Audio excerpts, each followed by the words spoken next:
Okay. Hello, everyone. My name is Monica Yang. I'm the College and Career Coordinator. And thank you all for joining. We're going to start our mock admissions night. And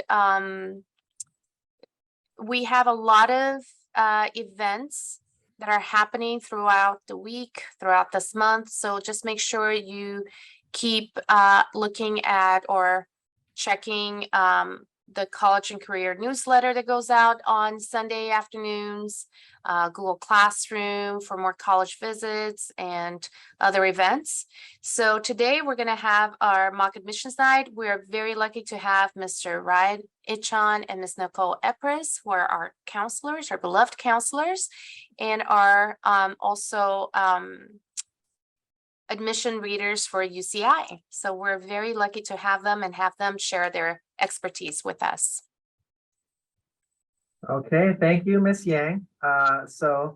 Ichon, welcome. Thanks for taking time out to join us. I think whether you are a freshman or a senior, this will be definitely applicable for you. And as Ms. Yang mentioned, both Ms. Epres and I are admissions readers for UC Irvine, but actually what we're going over today is actually a lot more comprehensive.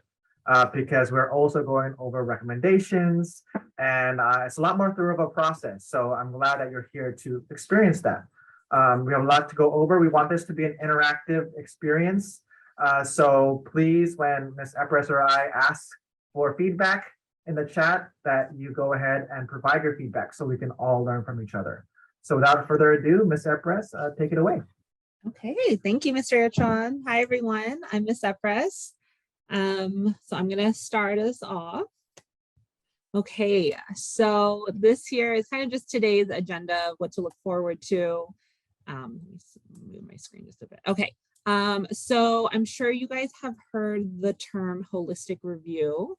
And we're just going to go into further detail of what that means, because colleges nowadays are wanting to review all of their applicants in a holistic approach. And so we want you guys to have a better understanding of what entails a holistic review. Then we're going to profile Lake Washington University.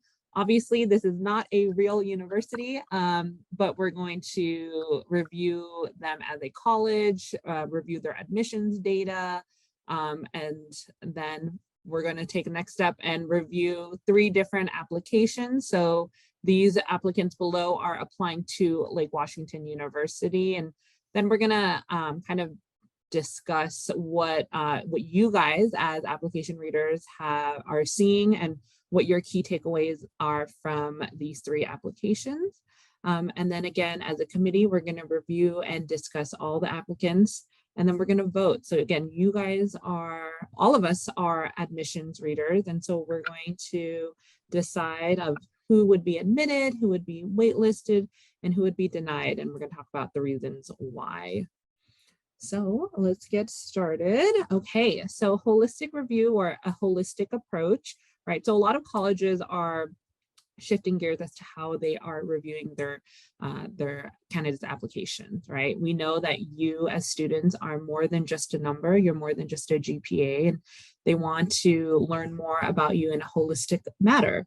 And so these are just some factors as to how they are reviewing your application, right? They're gonna learn more about you and your family's demographic profile. This is where they gain information about your parents or guardians' educational background, income, kind of where you are from, where your school, what kind of city or area your school is located. Again, they're also looking at your GPA to see what kind of grades you have earned in your 4 years of high school, as well as the curriculum that's offered at your school. So do you have access to honors, AP, IB, or dual enrollment courses? Because they want to see how you're challenging yourself at what's being given or provided at your school, as well as test scores. We know that SATs and ACTs are still out there, as well as AP classes and subject tests. So how are you doing as far as standardized testing? And then, right, letters of recommendations. Who is providing letters of recommendations for you, whether it's your counselors or your teachers or anyone outside of the academic setting, such as a coach or a employer, and what are they saying about you? You know, what are some highlights about you as a student in and outside of the classroom? A lot of colleges or private schools require essays as well as supplemental essays and prompts, right? Because we want to learn more about you as a student, and we're giving you this opportunity to express yourself in an essay format, as well as interviews and demonstrated interest. So a lot of colleges have interviews that you're able to interview with an admissions officers. They also want to see how have you demonstrated interest in their university?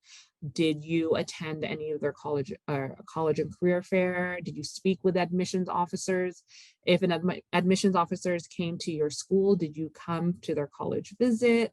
And then your intended major, right? So again, looking at you in a holistic view, does your application show that you have tried things to really solidify that you're interested in that major, whether it's biology, and what have you done to show that you're ready for that major through these extracurricular activities? So outside of the classroom, what have you participated in? Are you involved in sports, clubs? Have you participated in any internships during the summer? What else have you been doing besides academics? And then we also want to consider any other factors or any obstacles that students have faced in their 4 years of high school. So again, there's more to you than the GPA and your test score. So colleges are wanting to read or learn more about you as a whole. And so this is what a holistic review is. Okay, so this is the college that we are going to be, that we are all readers for, right? Lake Washington University. I believe their mascot are Huskies or Wolves, I don't know. And so they are a 4-year private liberal arts research university. And so their mission is to inspire curiosity and a love for lifelong learning, to foster independent and original research, and to bring the benefits of discovery to the world with a commitment to social justice and service to others. So this is something to keep in mind as a reader when you know that the college's mission is regarding research and social justice. So just some more data. There are a little over 4,000 undergraduates with 900 graduate students.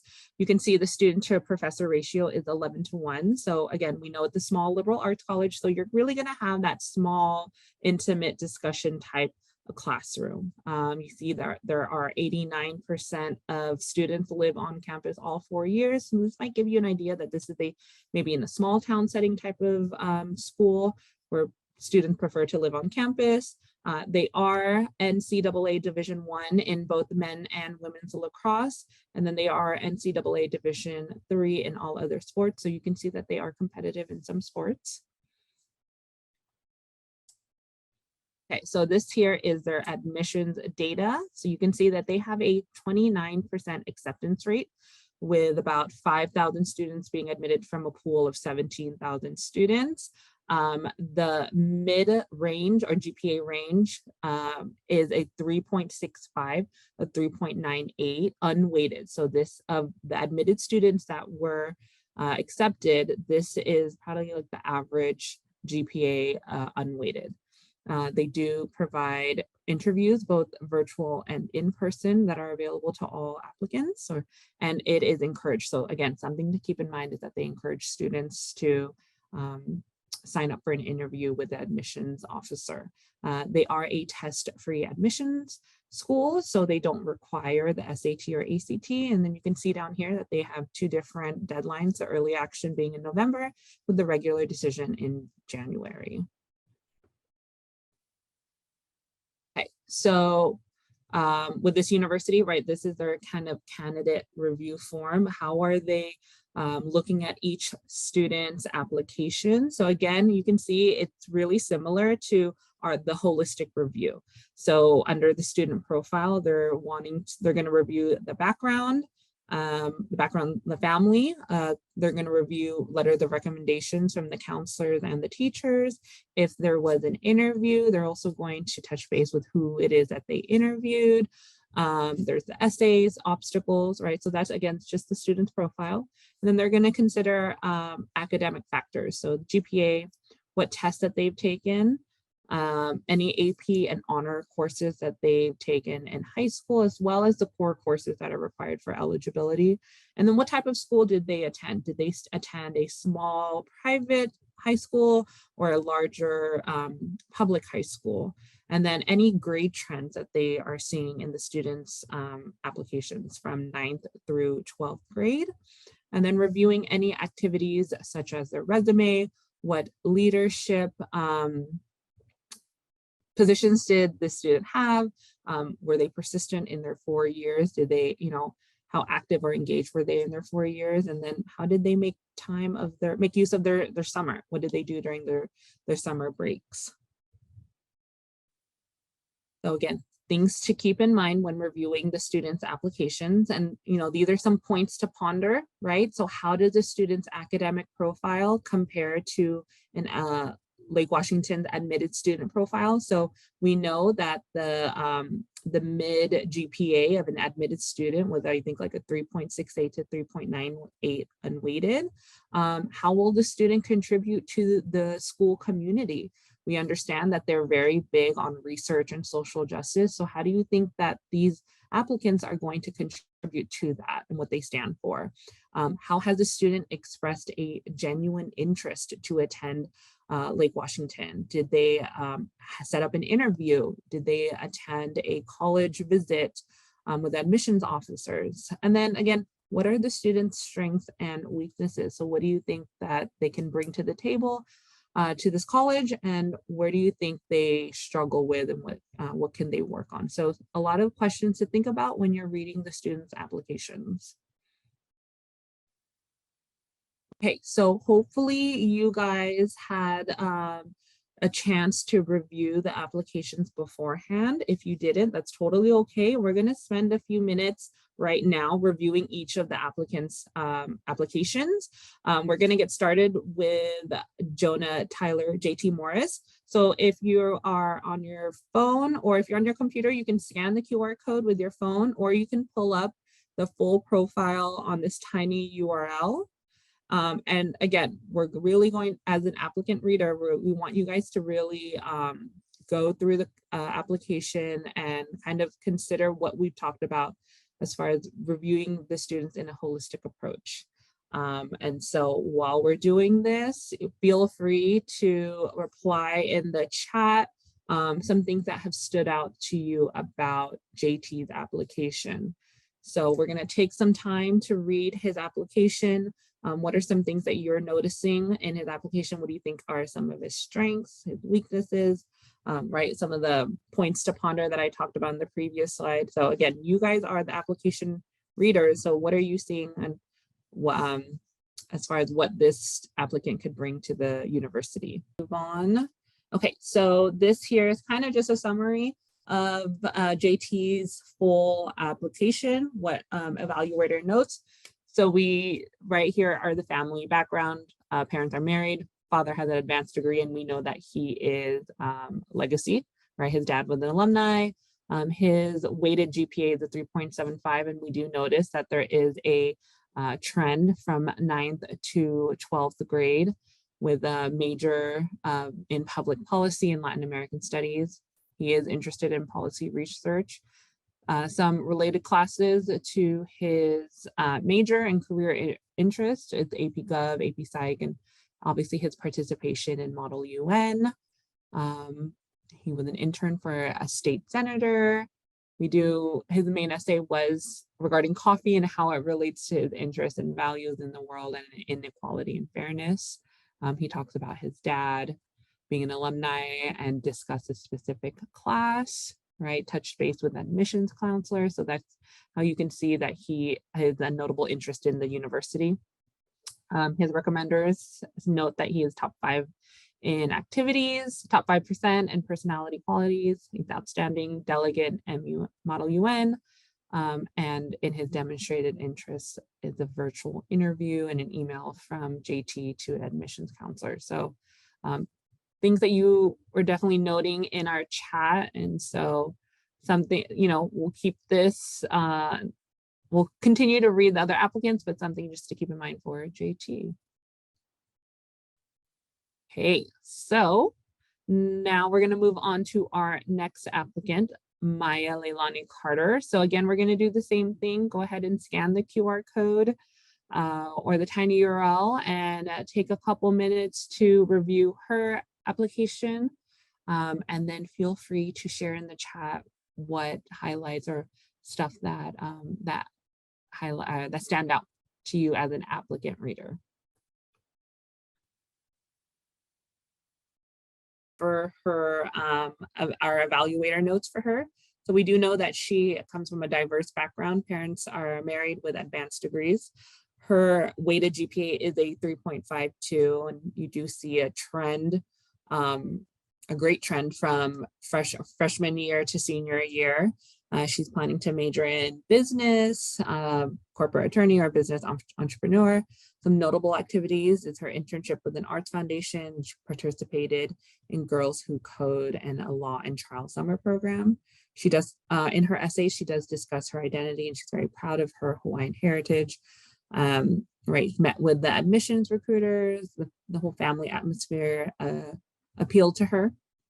With her recommendations, she was top 10 in academic achievement, top 5% in extracurricular and personality qualities, referenced the bullying and depression and how she overcame it, right? The obstacles that she was faced with in her high school career, and the teacher knows that she does high quality work. So great points to be made for Maya and how she could do as a student at Lake Washington. Okay, our last application to read is Zach Antonio Romero. So same thing, go ahead and scan the QR code. And then please feel free to share what you're seeing in the application and what stands out for you as an application reader.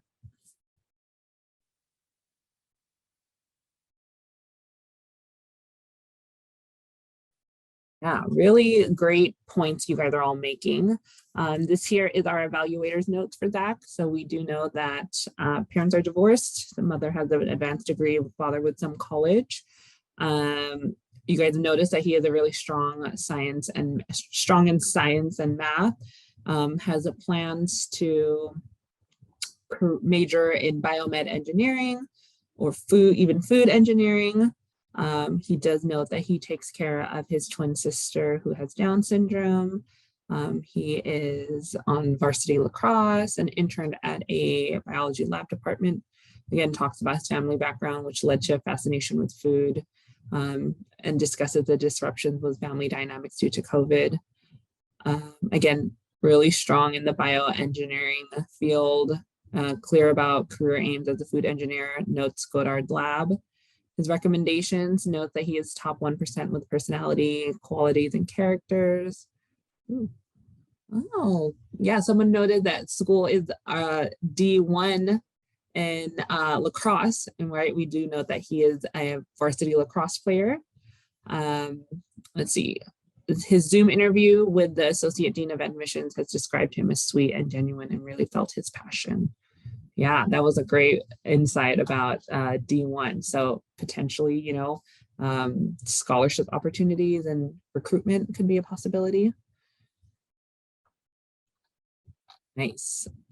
Okay, I'm going to pass it off to Mr. Ichon, and we're going to now discuss as a group about our applicants.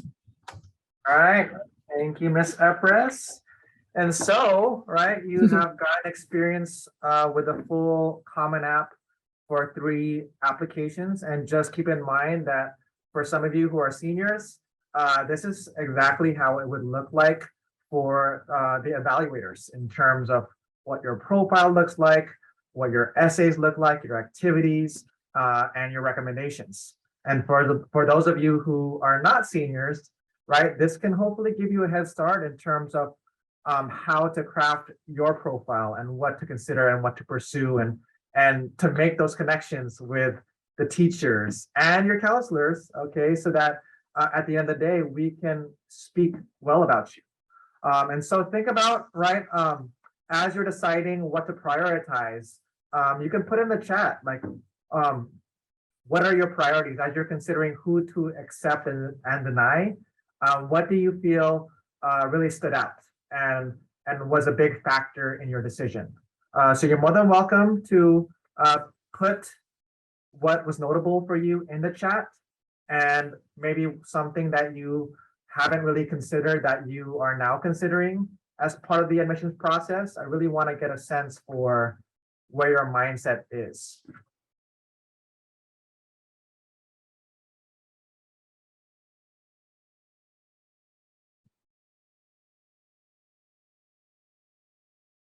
And as you know, right, like the workshop, sure. Yes, we will be sharing the PowerPoint and the video. We're actually recording this. But hopefully, as you have seen, right, there are a lot of factors that go into it. So our job as admissions readers is not easy as you thought.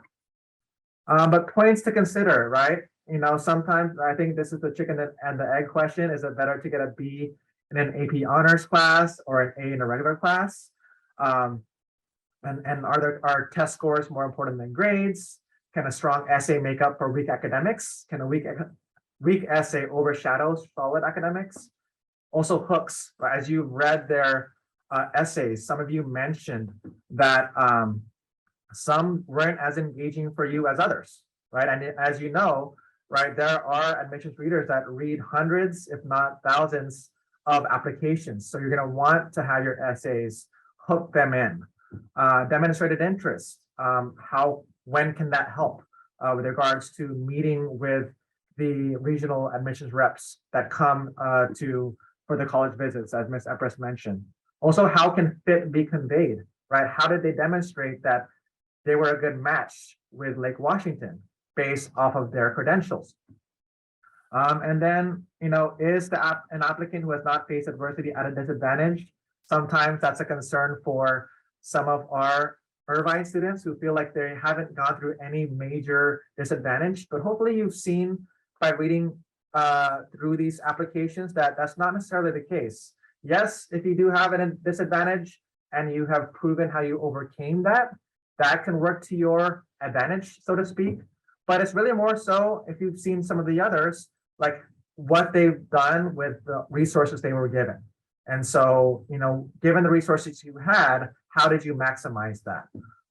And then what types of disciplinary actions are forgivable? So in our previous mock admissions last year, we had somebody who talked about plagiarism and what he learned from that in 9th grade. And so some of the people in the chat were like, that would never be forgiven and we should deny him based off that.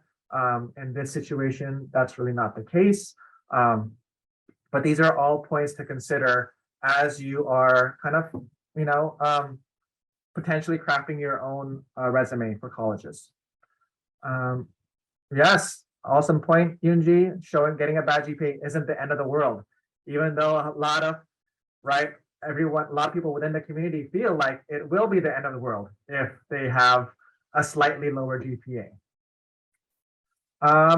And so with that said, all right, it is time to vote. Okay, so if you scan the QR or go to tiny.1/Lake Washington, as you can see, you will choose one person to admit, one person to deny. Okay.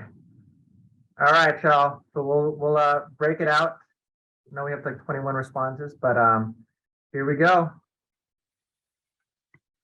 Everyone see it? We good? Okay, so once again, thank you for everyone who showed up. All right, so it seems like it's a landslide. We are accepting Zach, all right, 59%. And we have chosen to break the heart of JT. So sorry, JT, not a good fit here at Lake Washington, all right? We want to consider a local California school. All right, so from the responses that went into, right, what factors went into your decision? All right, why major? Okay, sincerity, showing personal values, adversity, empathy demonstrated, athletics, background, GPA and essays, Zach made the most out of very little, while JT could have achieved more, okay, with the resources he had access to. Strong leadership, good GPA and internship, resilience. Awesome responses, everyone. Carter strong application. So Team Maya over here. Zach Romero. Oh, okay, so this is complete opposite for this evaluator. Resilient track record. Okay. And so as you know, right, it's not just GPA. A lot of you were mentioning, right, their values, their resilience, and how they express their values and resilience through their essays, through the activities that they decided to involve themselves in. All right. And so, right, not only the applicant's performance in academics, but also the performance in extracurriculars. So kind of speaks to the holistic process, and hopefully you'll be able to kind of see that. And then what did you learn from your experience? Yes, very tough, right? I'm like, I know I'm talking to Miss Epres and Miss Yang, they're like, I wanna accept them all. Like they all have really good qualities. And the same with me too. And that's the kind of reality of college admissions, is that a lot of times they have way more qualified applicants than they have space, which is unfortunate. Connect with the admissions counselor. Yep. So as Ms. Yang mentioned, right, we have colleges coming to our school all the time. Get to know them. All right. You know, senior through freshman year, like really build that up. And we've had some of our juniors through freshmen take advantage of the college visits to really get to know them and get to know about the school. Final overall GPA is not the only academic thing considered. Okay, GPA is not only the fact, yay, all right, we are learning.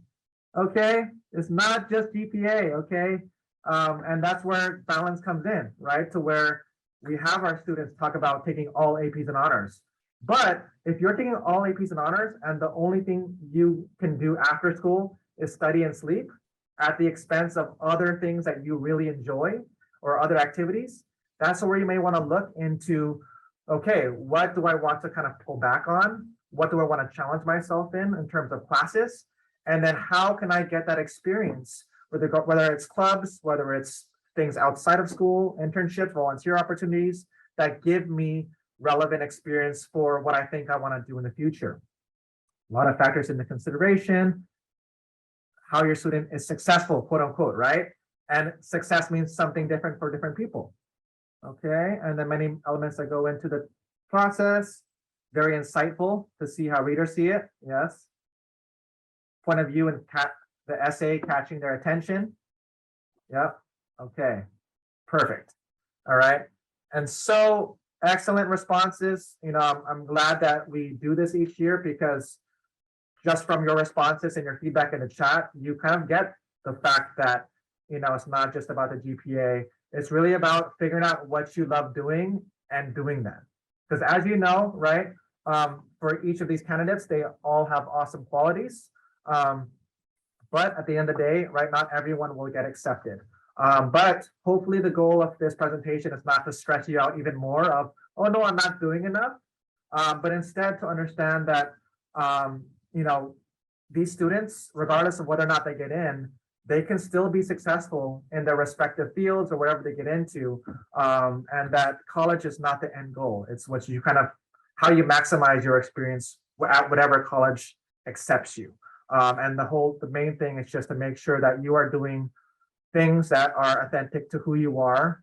Because guess what, when you're doing things that are authentic to who you are, and Zach, the person we ended up admitting, right? Some of you mentioned this, right? Did he have a million things on his resume, right? Like 50 things? Not really, no, it was very sparse.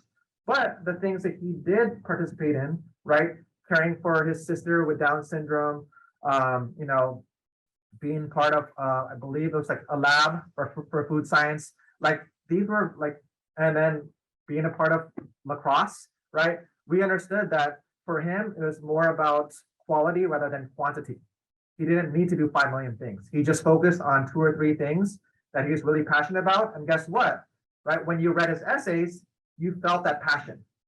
And for each of you that are here and you're working on your essays and you're working on or building your profile, first off, do things you enjoy and which will pay off senior year when you are writing your essays. And we are inspired by what you're inspired about. I hope that makes sense.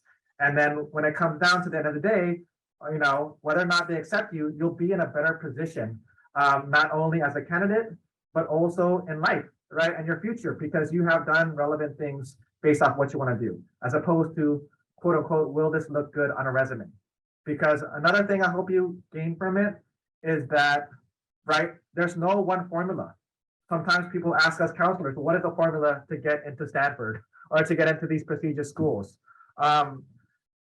Really, there's really no formula.